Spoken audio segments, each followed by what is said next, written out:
I'm continuing my reading, and what I'm doing in this series is I'm reading through the entire standard works of the Church of Jesus Christ of Latter-day Saints. This consists of the Bible, the Book of Mormon, the Doctrine and Covenants, and the Pearl of Great Price.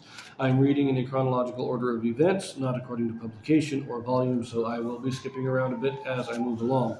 Right now I am in the book of Leviticus. This is chapter 5.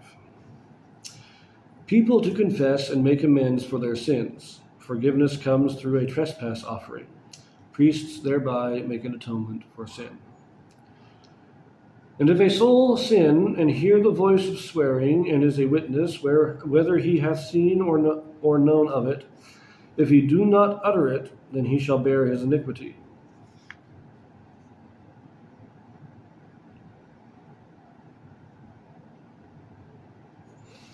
And if a soul touch any unclean thing, whether it be a carcass of an unclean beast, or a carcass of unclean cattle, or carcass of an unclean creeping thing, and if it be hidden from him, he also shall be unclean and guilty.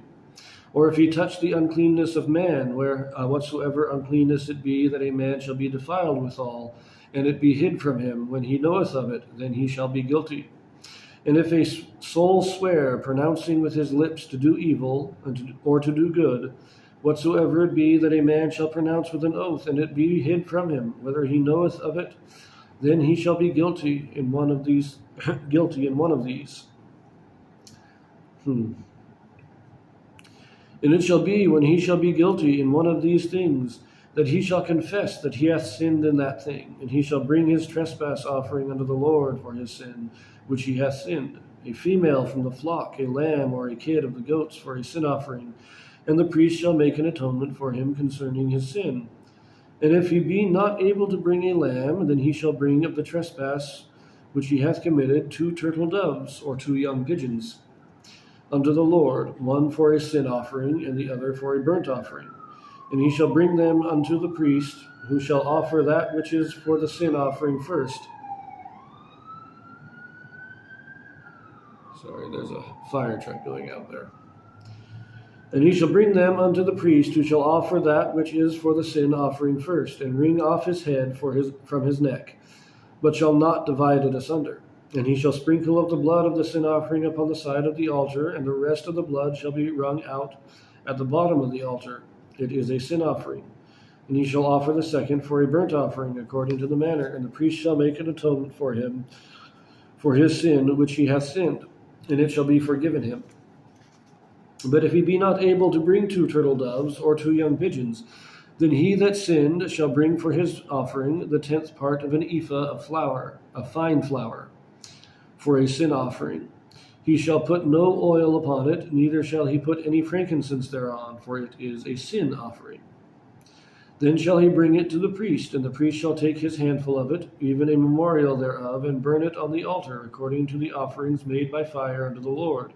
It is a sin offering. And the priest shall make an atonement for him as touching his sin, that he hath sinned in one of these, and it shall be forgiven him. And the remnant shall be the priest's as a meat offering. And the Lord spake unto Moses, saying, If a soul commit a trespass, and sin through ignorance in the holy things of the Lord, then he shall bring for his trespass unto the Lord a ram without blemish out of the flocks, with thy estimation by shekels of silver, after the shekel of the sanctuary, for a trespass offering. And he shall make amends for the harms that he hath done in the holy thing, and shall add the 5th part thereto, and give it unto the priest. And the priest shall make an atonement for him with the ram of the trespass offering, and it shall be forgiven him. And if a soul sin and commit any of these things which are forbidden to be done by the commandments of the Lord, though he wist it not, yet is he guilty, and shall bear his iniquity. And he shall bring a ram without blemish out of the flock with thy estimation for a trespass offering unto the priest. And the priest shall make an atonement for him concerning his ignorance, wherein he erred and wist it not, and it shall be forgiven him. It is a trespass offering. He hath certainly trespassed against the Lord. Now, I'm a little confused on this one, so I'm just glad we don't have to be doing these sacrifices in the modern day, because this is confusing. In the previous chapter, we had these very interesting sin offerings for those who sinned in ignorance, and now we have a trespass offering for those who do things in ignorance again. But I do think that this is more the trespass offering. The sin offering is for those who actually commit sin without knowing it, and the trespass offering is for those who violate the rituals. See, as I say, unclean things. Is it a sin to touch the dead body of an animal? No. But it does make you unclean according to the law of Moses. Meaning that if you touch the dead body of an animal, you will, I believe, until the sun goes down, you're not allowed to go to the tabernacle. You're not allowed to do certain things because you touched the dead body. That's not a sin, that's a trespass, because it is in violation of the ritual and not an actual sin. So it's a different level of things.